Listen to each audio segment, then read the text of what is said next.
Before we get into the free training, a quick intro. If you haven't seen my content before from New Zealand, I started in digital marketing by launching and exiting my first clothing brand. This was right out of uni. This was the early days of Shopify and Instagram. I was just trying to make some money on the side. I was working in retail, buying wholesale through my discounts, and I was selling clothes to my friends. One thing led to another, and I ended up starting a brand because I thought it would be cool, and that's all I wanted to do, just start a brand and sell clothing. And then I got my best friend into it. I was like, hey, I'm starting this brand. This is the name. Do you want to be a part of this? And he was a designer, so I needed some help there. I was more a brand and marketing guy, and I was really passionate about building this lifestyle brand together.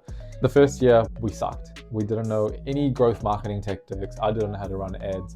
We were DMing people on Instagram, people we knew, trying to get them to come in and try on the shirts we're making. All the initial seed money we lost because we didn't invest in marketing. It went into building a product so we can label it made in New Zealand. No one cared if it was from New Zealand or not, as long as it looked good. It couldn't compete with all the other clothing brands out there already established and selling for the same price point.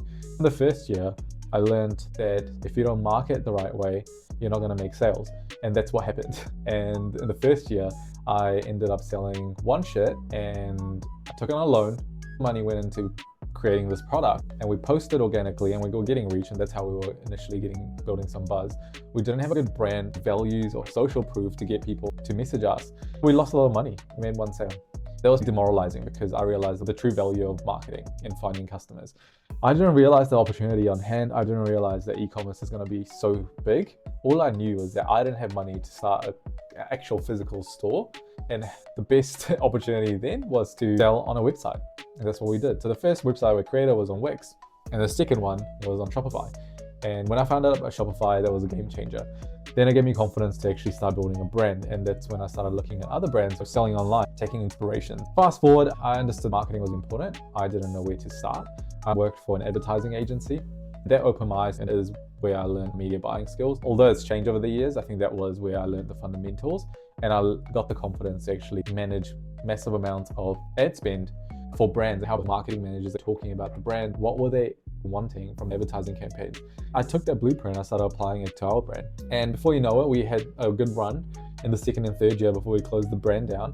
But we ended up going from about negative $20,000, I would say, at the start to crossing over 100K in revenue. For me, not spending much on advertising, building a brand from the ground up, there were so many lessons. The inflection point was when I started learning marketing strategy, tactics, offer creation, and how to create ads. That was the most valuable experience, and they opened up doors for me in my career. And looking back now, that was the turning point into where we ended up being. My best friend, he's an architect now, he's a designer, and I ended up building a career in advertising and marketing. So it was all for that clothing brand. I went into in-house brands where I started working as a consultant. And then before you know it, I was leading marketing programs for in-house brands. I took a big fast food franchise. I transformed them by taking their offline methods online right before COVID, built their online ordering system, built their customer base to be digital first.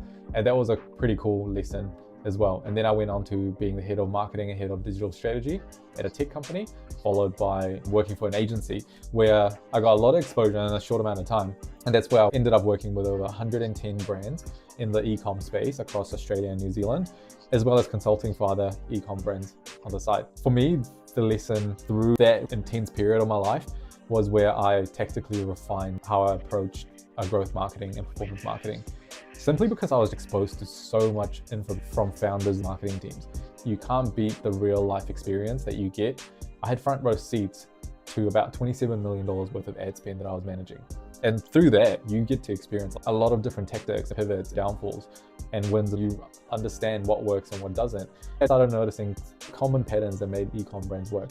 The fundamentals largely remain the same. You just have to tailor it to your brand. Now I am on a mission to help as many direct-to-consumer brands as possible. It's been a tough time for e-com, but every year the industry's grown and there's huge potential. In the last 6 to 7 years, I've driven about $100 million worth of revenue. I think, to be fair, it's a little bit more than that, considering the last year of working for a really massive direct-to-consumer brand. What I've seen across my time in e-com is that most brands store between 30 to 100K. And it could be a bunch because of a bunch of reasons. It could simply come down to them not operating the brand well.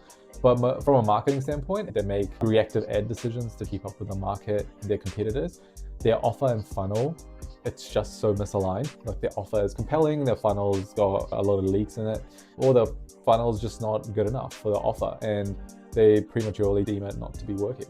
They rely heavily on freelancers and agencies. This is a huge problem. I was part of good agencies who looked after their clients, but I've heard horror stories. They've been absolutely smashed by agencies. The reality is that they have other clients. Depending on how much you're paying, there's so many different factors that go into it. But the level of service, it's always going to be limited. Then you're not going to find people who are just as passionate as you or your in-house team. I used to be against that, but the reality is that is how it is. And no one on the agency side is truly passionate about your brand. They're going to do the bare minimum and make the most revenue out of you. But in saying that, there are some really incredible agencies and operators who don't take on a lot of clients, and they just make sure that they have a good set of clients, the right people, the right experts, and those are the agents you want to go with. The problem is when you're making between 30 to 100K, sometimes you don't have enough budget to hire expensive agencies. And that's where the disconnect is. Brands also leak revenue after the first click. They're spending a lot on discovery without a thought out funnel and have poor landing page experiences. So there's a lot of leaky holes in their funnel, and they think spending more money will fix that. But it's only gonna get you the traffic, and the traffic is gonna bounce back. And it's pretty common, it's pretty simple, but people still do it. It's not just about media buying and creatives, it's also about having the right landing pages, which we'll go into in our 4-step system framework to getting new customers. So the bottom line is the old playbook doesn't work anymore to drive new growth. We used to be fixated on top of funnel, middle of funnel, bottom of funnel, and that doesn't work anymore. You need to take a more omni-channel approach and look at it as a flywheel. System 1, we're trying to get clarity. Most brands, they spend blindly. They hope, they pray, they think by spending more money, as I mentioned, they're gonna get more customers. And that's just not the truth. And you need to really get clear with your goals, numbers, and unit economics. I call it the ACF, the Acquisition Clarity Framework. It's a really good point to get clear on what goal you're chasing. So you're at point A at the moment, making say 30K a month, and you wanna get to 100. Then you reverse engineer how many purchases do you need? How many clicks? What does your conversion rate need to be? Then you figure out your daily budget. And this gives you absolute clarity and benchmark that you need to be hitting in order to hit that goal. Define your allowable customer acquisition based on contribution margin. Then reverse engineer your purchases, clicks, conversion rate, and daily budget. Say you want to make 100K a month and your average order value is about $85. You need 1,176 purchases at $40 cost of acquisition. That gives you about 47K your ad budget.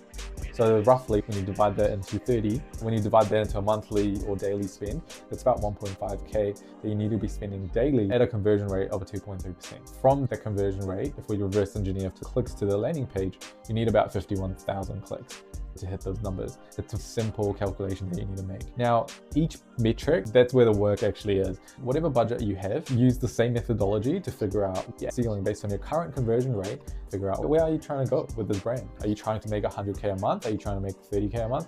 Use the same model and reverse engineer that. This will help you to stop second guessing and start spending with confidence, because you know how much you need to spend to hit that target. And everything in between is just measuring, optimizing, and making sure you're hitting those benchmarks. Moving on to system 2, this is where your paid ads engine comes into play.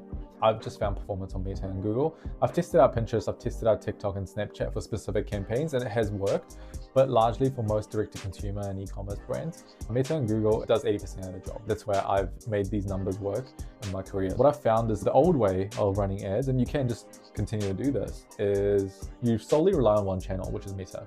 And I've spoken about this as well. When you're starting off, you want to just focus on one channel, but when you're trying to get to the next stage and you're trying to find new customers, you need to start looking at your entire marketing in 2 ways. How you're going to create the demand and how you're going to capture the demand. You can't rely on one channel because the customer journey isn't linear anymore. It's cyclical, right? So it's really unpredictable.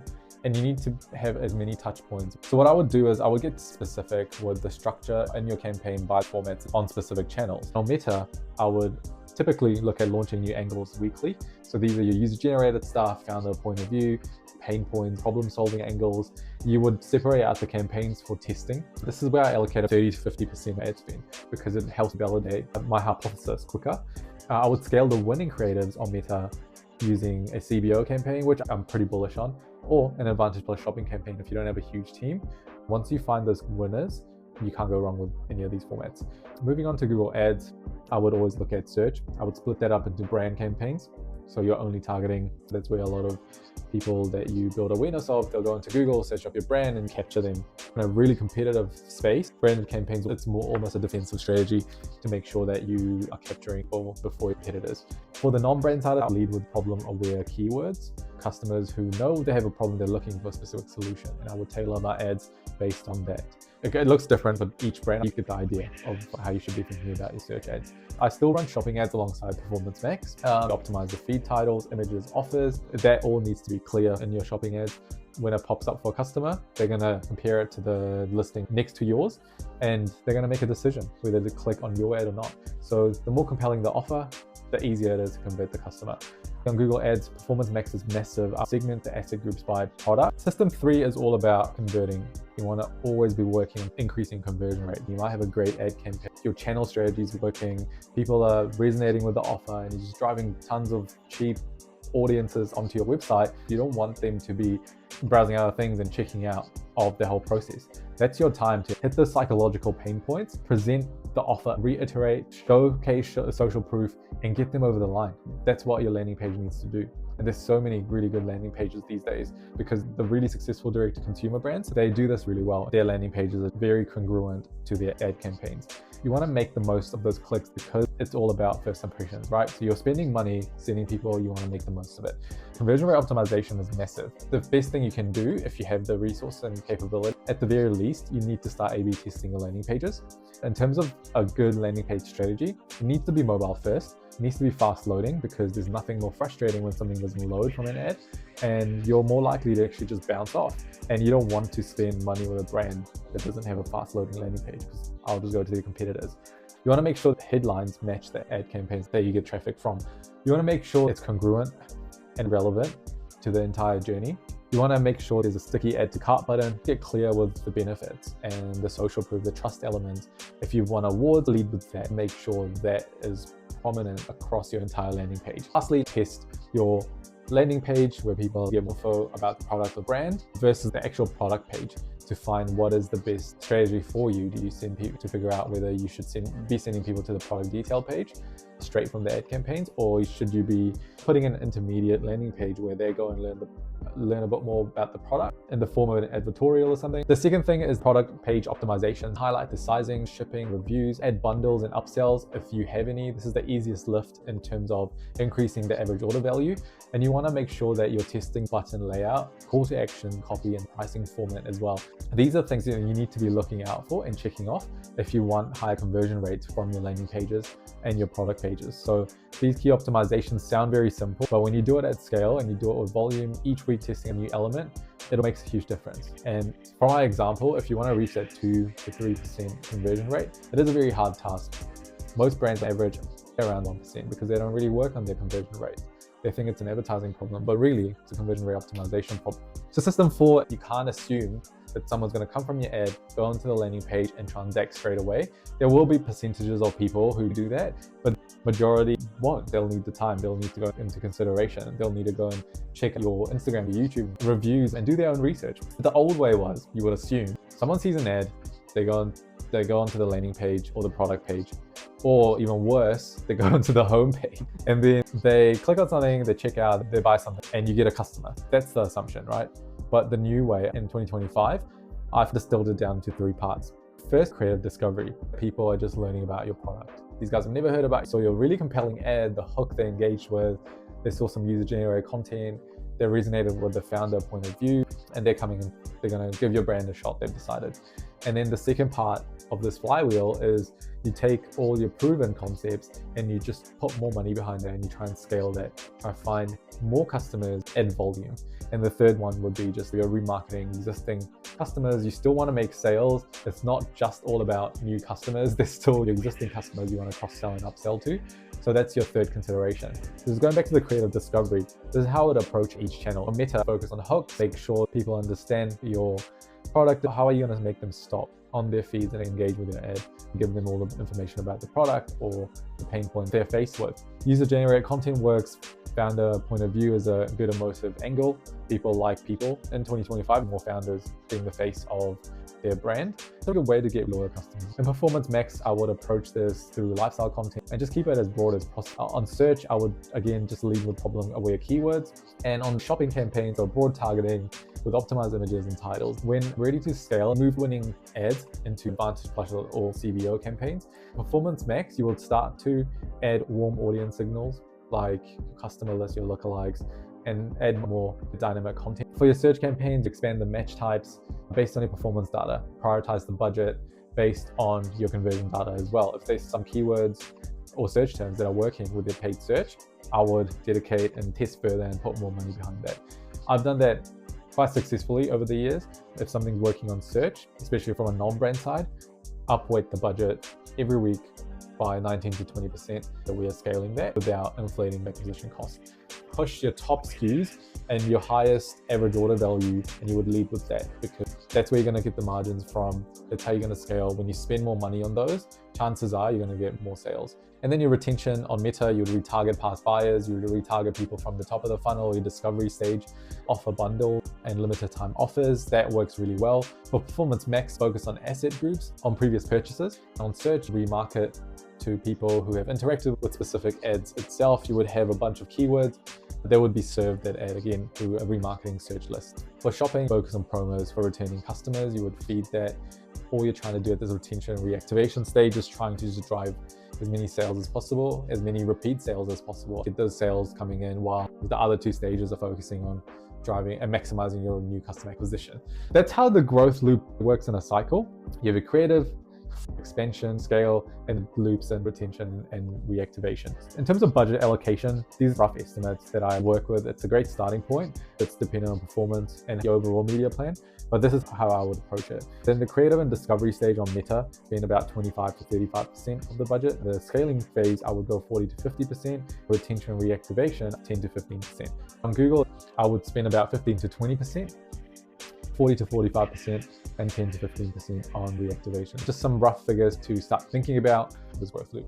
All right, so that was a pretty quick training. These are the core pillars that I use to make sure that we are consistently focused on new customer growth. These are the principles that helps me to drive new customer growth for brands that I work with.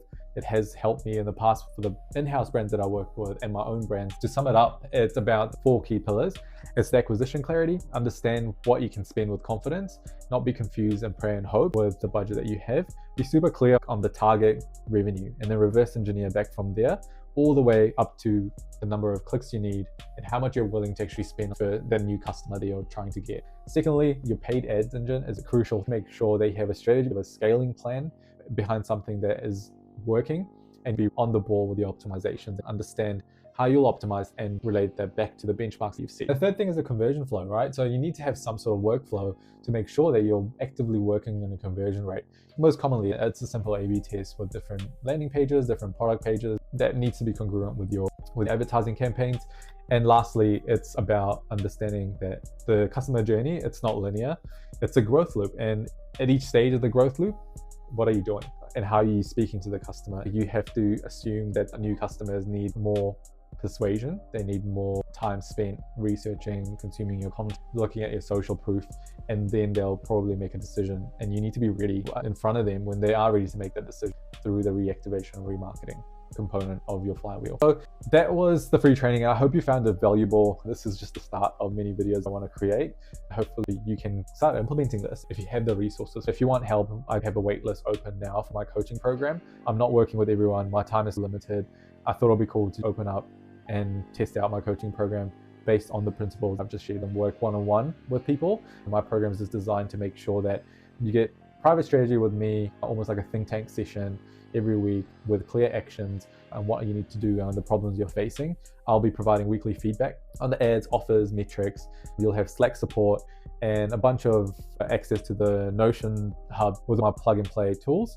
These are ad frameworks, landing pages, media buying calculators, AI prompts I'm using and sharing with clients and stuff. But basically everything that I need to make sure that we run a successful campaign in line with business targets. you'll get access to that. If you need additional help, just DM me coaching on Instagram and I'll be in touch. Thanks for tuning in. I appreciate your time. Before I go, I just do want to make one final note. You don't need more tactics because the internet's flooded with it. Implementation, you can ask ChatGPT or Claude or whatever AI software. They'll give you exactly what you need to implement. You need proven growth systems that work for you, and you need to tailor it to your brand, whether that's building out your acquisition program, in-house team, or a system to actually bring in more AI into your brand. Just something I wanted to leave you with. But thanks for tuning in, and I appreciate your time.